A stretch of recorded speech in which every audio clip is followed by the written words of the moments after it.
Hello everybody and welcome to ClearTape. Today we're gonna look at some modules. So yeah.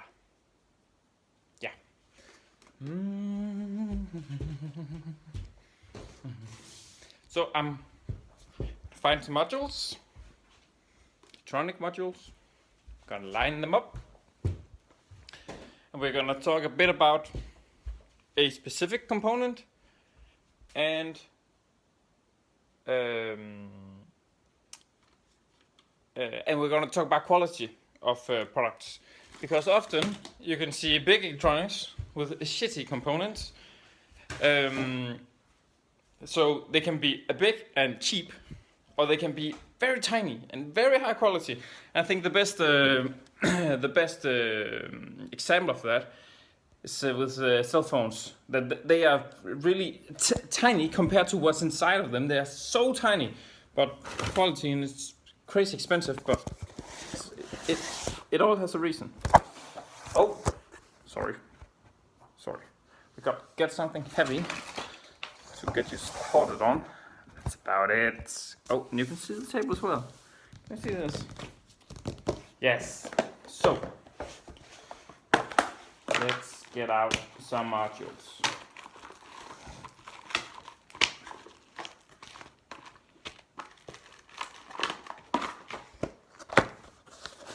So, can you see this? See this? This? No. Not like this. Okay. Modules.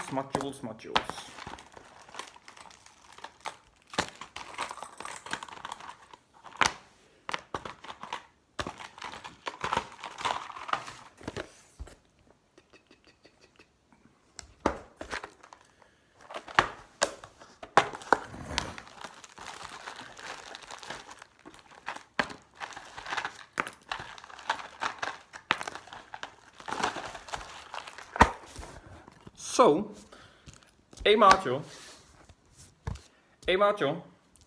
is a piece of what's this called? This glass plating, glass fiber plate, and then some types of components on it, and the components are interconnected with electronic wires, which are on the woven plastic. What's it called? Oh, glass fiber boards. What are these green called in English? Glass fiber, I guess. So, to see some modules, see them here. And they're all different types, and all modules, they start out with some kind of problem. And a typical problem in electronics is how do you interface things.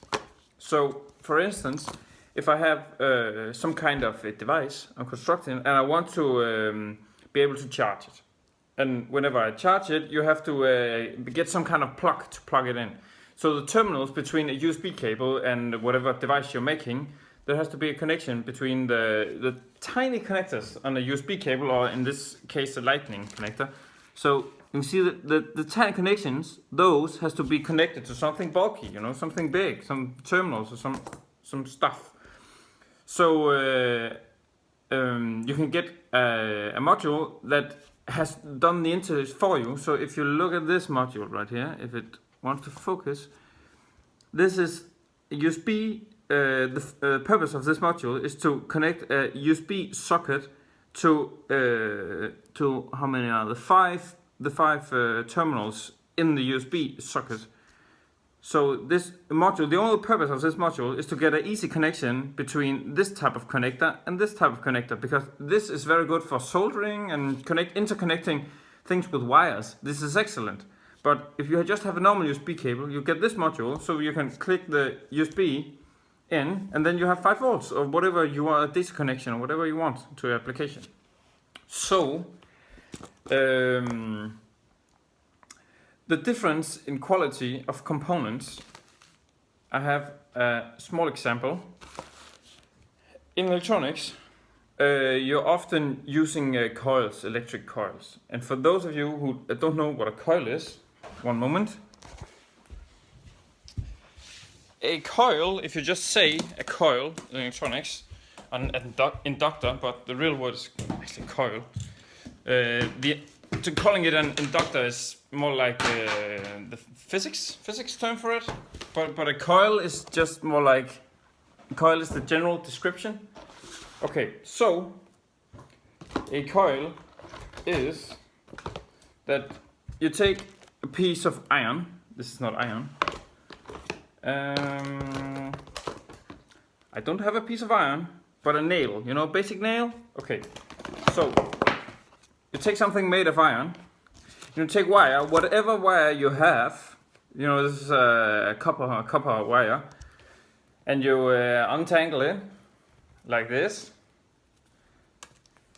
and take a piece of iron, you put the wire on it, and you wrap it around. So this is a coil. Never anybody fool you, this is a coil, okay? This is a coil, from here to here, this is a coil. Okay, so piece of wire wrapped around a piece of iron is a coil.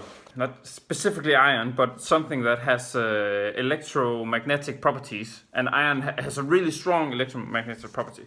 So, you get a coil and what you're going to use it for. In electronics, if you very quickly send a high voltage through a coil, a specific effect is created, and this physical effect, is used in almost all electronics. A lot of electronics, and it's the interconnection between electric energy, whatever you want to call it, but electricity running in a wire, how that interferes or interacts with the conductive material around it. So if you have a piece of wire and you run it next to a piece of iron, the force is called a Lorentz force between the wire and the iron. So you run it really quickly, or high voltage, high amperage between a piece of iron, and electromagnetism is induced into the iron. And this is a physical effect. If you have electricity running near something which is magnetically conductive, or which has like a magnetic effect, electromagnetism is transferred from the wire into the iron. So what you can use this for is there is an interaction, and it's like a swirling interaction along the wire. So if you have like a wire like this, and you have a swirl, and there is a swirling magnetic effect around it when it's just like this and amperage is running through it, the swirling action, if you loop it around, a swirling action becomes like the swirling of the entire coil is like it swirls inwards, so it becomes like a funnel or whatever you want to call it. So like a donut shape of magnetic force that is like looped inwards. So the electromagnetic force is going into the middle, coming out through the bottom and looping around, and that is happening all around the circle. So that is where the force is, and when you put a magnet inside of it, or a piece of iron inside of it, the force is transferred into the material and out the bottom. So into the top of the material and out of the bottom. So there's a magnetic effect inside the piece of iron. So this is called electromagnetic effect, but the point is that you can transfer electric energy running in a wire. You can transfer that to a piece of iron. And the interesting thing is that you can transfer electromagnetic energy inside a piece of iron to a wire. So you can interchange energy.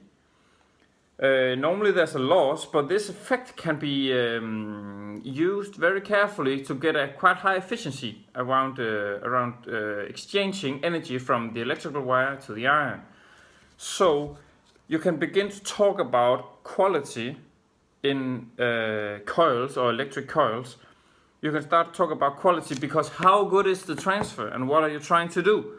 If you're trying to, if you have like a high amperage running through it and you want to stop it, you can stop it by running it through a coil, because if something runs really fast if amperage runs very fast through a coil, because it interacts with the magnetic effect of the piece of iron, electromagnetic energy is transferred to the iron, which means it's drawn out of the electricity. So the electricity slows down inside the coil, or resistance emerges when an electromagnetic field is created inside of a piece of iron. So when you have something like this, not the entire module, just this component right here, you can see it pops out of one side, it coils around, and it comes down to the other side. Now, this piece of material, I'm not quite sure what it is. It could be iron. It could also be called a material called ferrite, I think. Ferrite? I guess it's called ferrite. And often in black color schemes for the Fiji cube and maybe Tesla colors also. I'm not quite sure, but some color schemes are called ferrite because the ferrite is a black material. And I think I have this, this right here, this is ferrite. So this is probably coated with something, or I don't know, maybe. So this component can be used for transferring amperage between amperage and electromagnetic force or electromagnetic fields. So if you have a lot of energy running in some kind of wire in some type of form at a specific voltage, because voltage about electricity, there's like two parts. There's like what is the voltage and what's the amperage. The voltage is like how aggressive is the force, like how vicious can it be, how long gaps can it how big can gaps get when the electricity can jump from one thing to another. And the other is amperage, and amperage is like what's the flow, how much is it. The first is the voltage, is how aggressive is it. But a tiny electron can be very aggressive if it's like, or if it's pumped with a lot of voltage, it can be very aggressive. But it can also be discharged fast, like a lightning. It's extremely aggressive voltage, but it discharges in like short time. So amperage is about what is the volume running through it. So you can have like a tiny voltage, but if there's no resistance in the systems, a huge amperage will run. And the difference between voltage and amperage is like how aggressive is it and how much are there of it. So a coil and a piece of board, you run a large amperage and get a high voltage, because you run amperage through it. A magnetic field is inducted into the material the coil sits around, and when it gets transferred back, it can be transferred as something else. So if you hammer high voltage into it, you can get low voltage, high amperage out, because you hammer energy into it, and you tap the energy in whatever way you want. So you hammer energy in, and you can tap it out slowly, or you can hammer energy in and tap it out at a higher voltage, because the power peaks. So when you hammer it hard, it peaks and becomes a very high voltage because a resistance occurs in the material. And if you run it through slowly, you can decrease the voltage. So by hammering electricity into coils, you can get an effect where you can either, it's called stepping it up or stepping it down. You can step it up by hammering it hard, small amounts, hammer it hard into it. It peaks and you can get a higher voltage. Or you can hammer it very fast but not very intensive, and then you can get a lot of amperage out of it.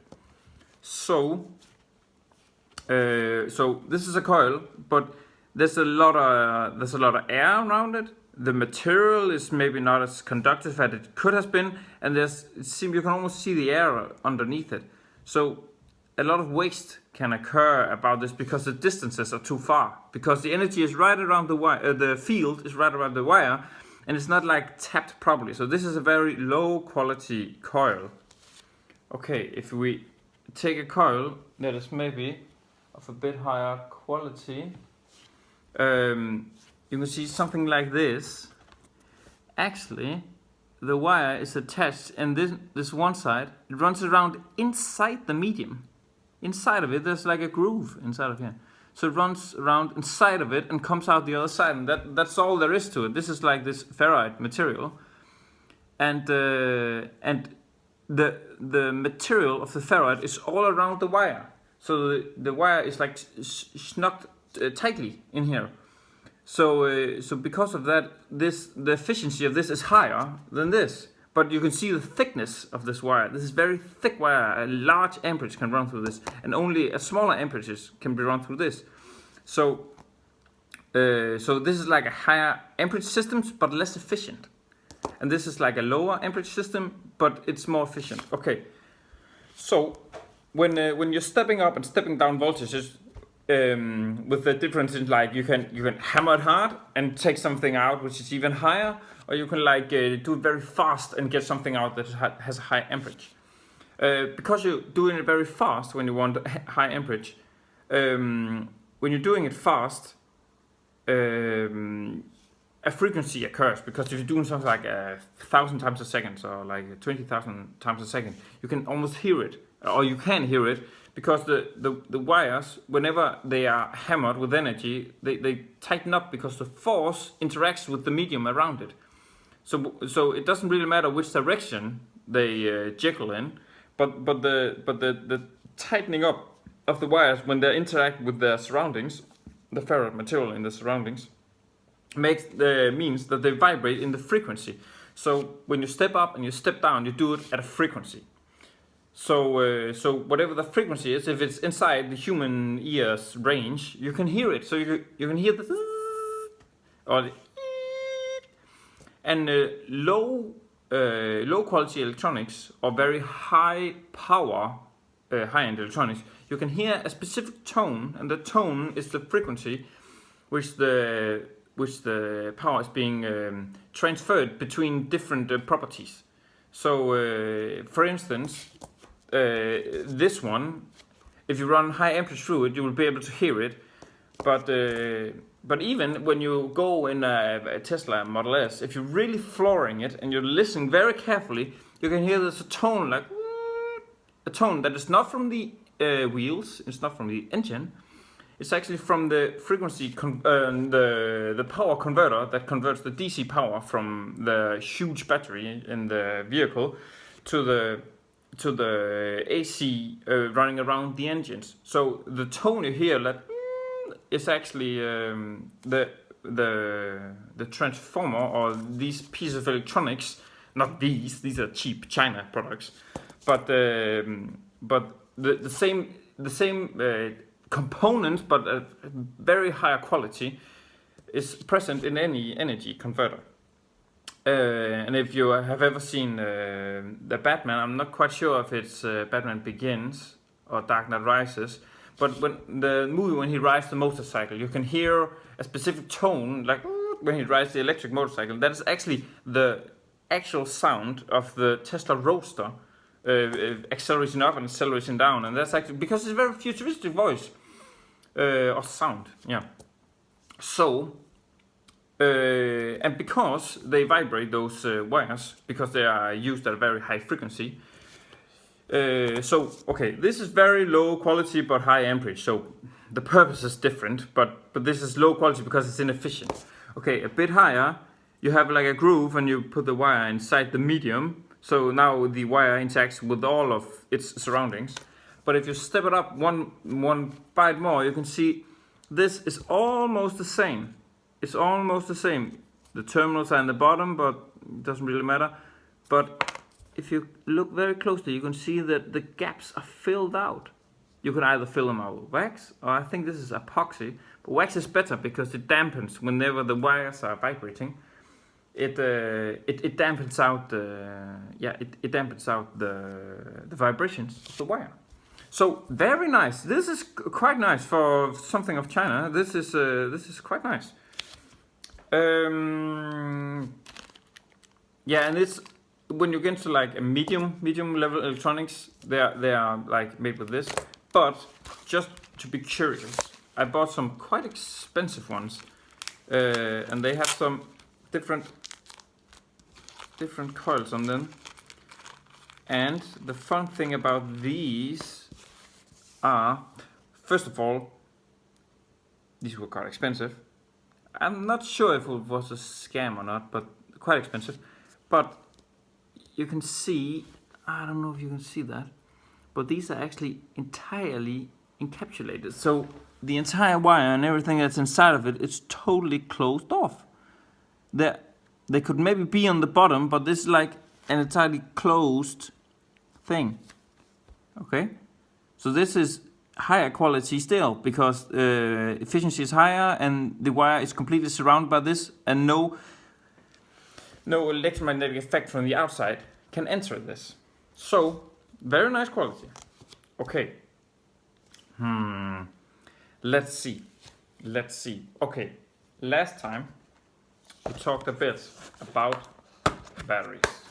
So we have different types, but the one type I want to show you today is the lithium polymer. So this is like a big version of a lithium polymer battery. And you can see there are this terminal and there are this terminal. So these are the two terminals that come out of the cell. Inside here there is a medium that can via lithium ions charge and discharge through how's it called? It's like two membranes, or it's like two mediums and a membrane, and then the lithium can go across it. And when it releases from one end, electricity is released, and when it attaches to the other one, another electron is released. So it's like a double system. So it releases and it joins. And if you discharge these too fast, a lot gets released, but they can't join on the other side. So when they're like loose in the middle, they start reacting with all sorts of things around them, and that's not a good show. So when you discharge this, you have to do it slowly, but there's a lot of potential to release all the electrons or all the molecules from one side before they can get time to attach to the other side, because they have to travel across this membrane. So yeah, there are two terminals, and because there is this thing that you should not discharge them too fast. A lot of modules and generally a lot of electronics is built around not discharging this too fast, because if it gets discharged too fast, they all release from one side. They can't attach this fast to the other side because there's like a physical traveling through a membrane, and they get all aggressive and attack the membrane, and all bad things happen and get very warm. When they release, they're like they want to get out there. So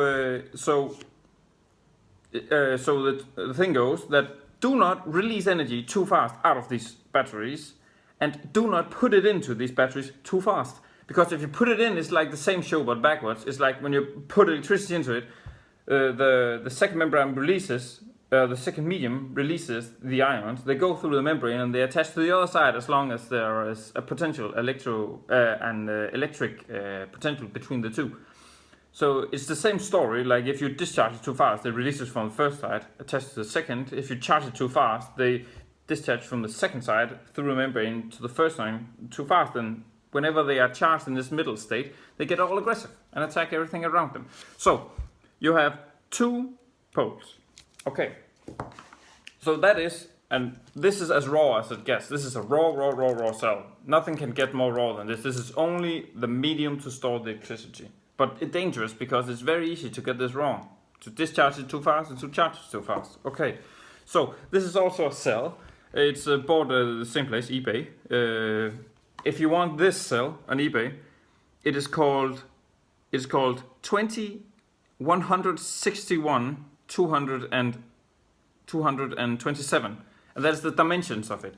So these numbers down here are the dimensions of the battery: thickness, width, and length. And they're like juggled up in like one number, and you type it into eBay, and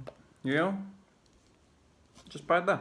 So this is it's almost like, it looks like the same cell, and this black tape I have attached to it because I've done some work on it, some soldering work. But when I got this, when I got it from eBay. This was already attached. This is not something I have done.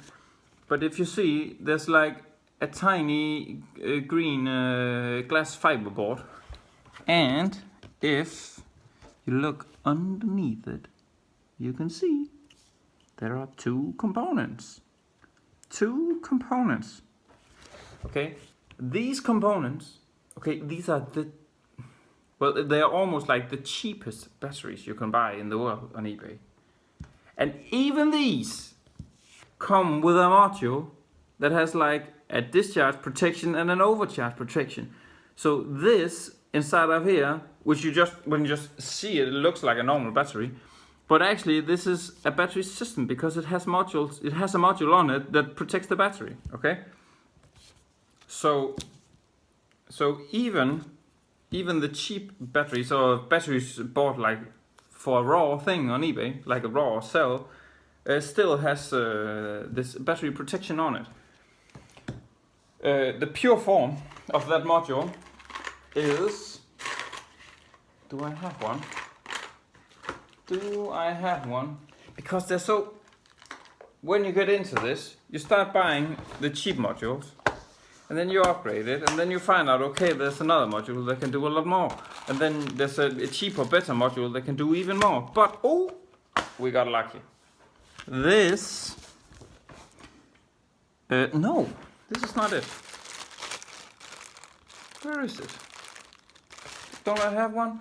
Maybe I left them behind. Maybe I left them behind. No, I didn't. I kept one. Yes, yes. Now, if you look at this, sorry about the focus. I don't know how to do this, so bear with me. So this, get this off. So this, can I do this? Oi! Is this working? Is this working? I think maybe. No, it's not working. But, so this has a USB. This is like an old socket. But it has like a USB. And it has those components. So it's the same component, but it's in a bigger version. Do I have something to point with? A pointing device? Okay, this one will make it. So this one is a component which was also on the underside of the battery, but this is in a bigger case, but it's still the same inside. And there are these two others are called capacitors, and they help this system run more smoothly. And this can be much lower quality if you just put these two components on it. These are not attached to the battery. I guess the ones on the battery are a bit higher quality, so it doesn't need these two. But this circuit makes sure that whenever I plug in power on this one checks that it doesn't run too fast, and it also checks that whenever it actually only controls that the energy doesn't run into the battery too fast. And this can and when the battery is full, this one closes off completely, so no energy runs to the battery. And it transforms. This is a type of a variable resistor, so it can vary the amount of resistance it gives. So when you have 5 volts here, which all USBs are 5 volts, so when you click in 5 volts to this, the battery on the other side, we will talk more about this later, but lithium-ion batteries has a voltage between 3.2 and 4.2. So, and if you notice, 5 is not among those two numbers. So this one varies its resistance to match the voltage of the battery. So when you have 5 volts here, if you have 4 volts on your battery, this one varies its resistance so it matches a voltage drop of 1 volt. So 5 volts here, a resistance that makes it drop one voltage in energy, and then 4 volts on the battery.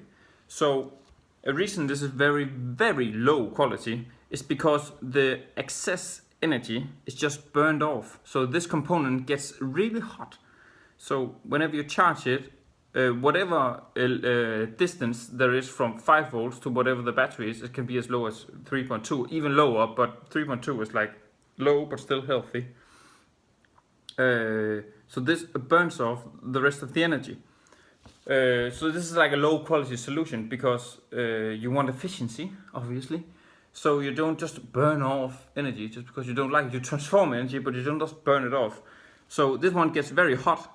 And if you look closely, these two terminals, you can actually connect 5 volts directly, solder it on. You can solder leads on here, wires on here, to get like 5 volts in. So you can either use your USB or use the 2 leads.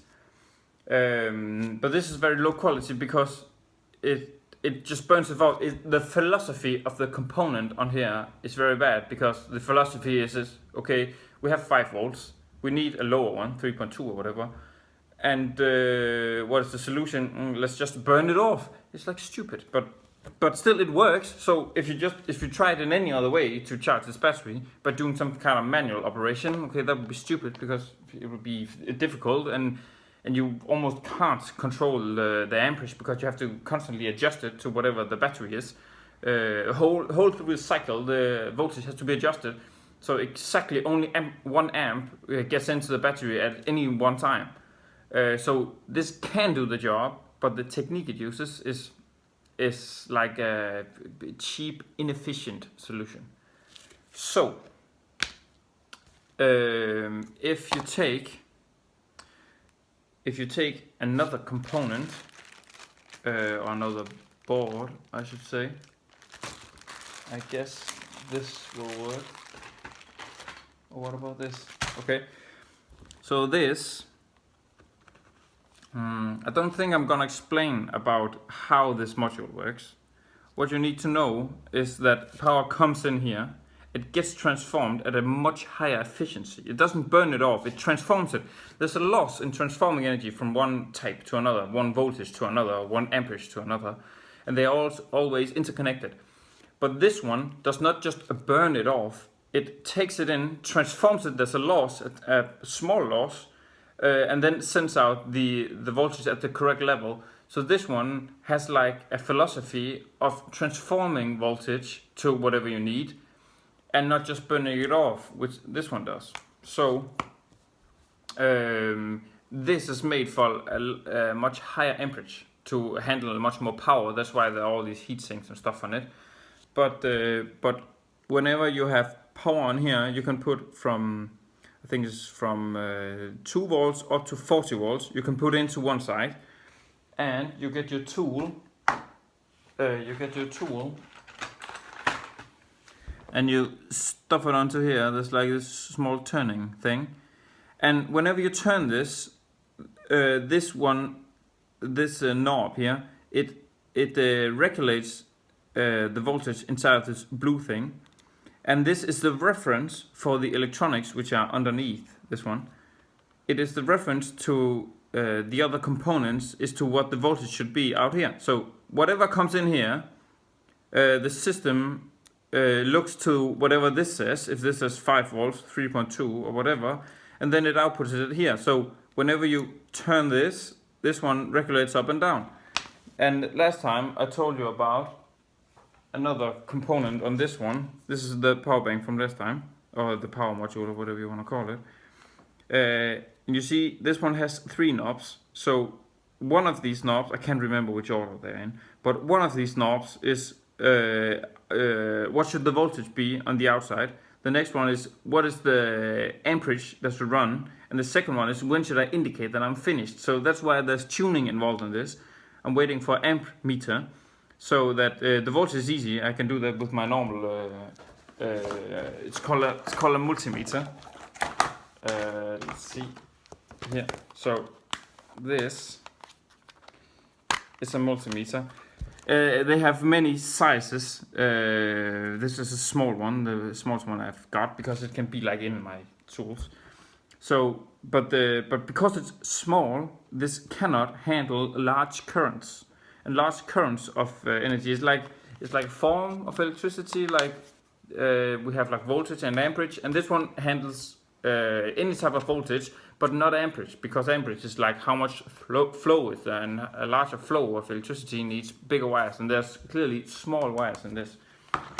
So I'm waiting for a bigger multimeter that can where I can test the amperage. So you have like